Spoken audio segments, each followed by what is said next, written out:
Il a volé un morceau de pain et ça lui a coûté 19 ans de sa vie. 19 ans de chaîne, de froid, de silence. Pour un geste, pour survivre. Son nom, c'est Jean Valjean. Et son histoire, c'est celle d'un homme brisé par la justice, mais reconstruit par la bonté. Quand il sort du bagne, il n'a plus rien. Rien, sauf la haine. Personne ne veut lui parler, personne ne lui fait confiance. Jusqu'au jour où un prêtre, l'évêque Myriel, lui offre à manger, un lit et le pardon. Ce geste change tout. Jean Valjean décide alors de devenir un homme juste. Mais le monde ne le laisse pas oublier son passé. Derrière lui, il y a Javert, un policier obsédé par la loi.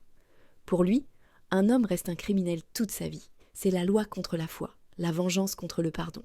Et au milieu de cette guerre, il y a la misère, des enfants qui crient famine, des femmes qui vendent tout jusqu'à leur dignité pour survivre, et un peuple qui gronde dans les rues de Paris, réclamant la justice et la liberté. Chaque page, chaque scène des Misérables, c'est une gifle, une leçon d'humanité. Victor Hugo ne raconte pas juste une histoire. Il crie la souffrance des oubliés.